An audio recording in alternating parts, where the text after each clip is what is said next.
Depuis 1923, tous les 13 du mois, le locataire de l'appartement 303 disparaît.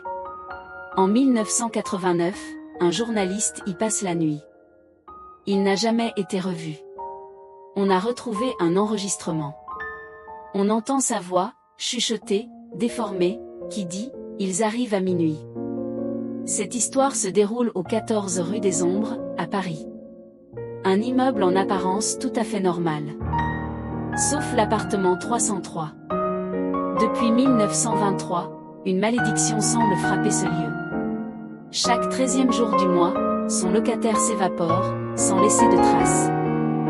Les enquêtes de police n'ont jamais rien donné, ou presque. Sous le parquet, ils ont retrouvé un vieux carnet. À l'intérieur, une seule phrase, répétée inlassablement sur des dizaines de pages, ne les laissez pas entrer. Les rapports officiels concluent à des disparitions inexpliquées, mais une note en bas de page mentionne une hypothèse troublante, un rituel occulte. Le 13 janvier 1989, un journaliste intrépide, décidé à percer le mystère, s'installe dans l'appartement pour la nuit.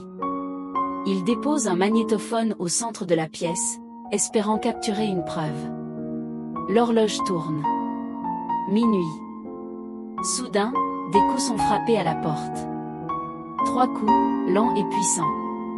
Le journaliste allume son magnétophone, le souffle court. On l'entend murmurer, « Ils sont là.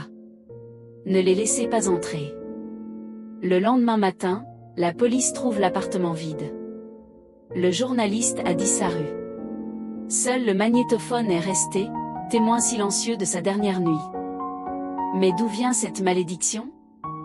Des recherches plus approfondies dans les archives de la ville nous ramènent bien plus loin. En 1897. Cette année-là, un groupe occulte, une sorte de culte secret, a loué l'appartement 303. Leur objectif était d'accomplir un rituel ancien, d'ouvrir une porte vers une autre dimension. Selon les légendes, ils voulaient invoquer quelque chose, le faire venir dans notre monde.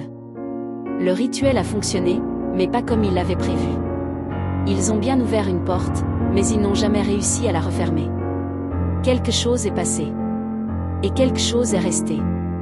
Aujourd'hui, l'immeuble est toujours là. La technologie moderne nous permet même de le voir sur Google Street View. Mais si vous regardez bien la fenêtre de l'appartement 303, parfois, une lumière clignote étrangement. En 2020, un nouveau locataire, ignorant l'histoire, a emménagé. Il a disparu le 13 du mois suivant. L'appartement est de nouveau disponible à la location. Alors dites-moi. Qui frappe à la porte ce soir ? Et surtout, allez-vous ouvrir ?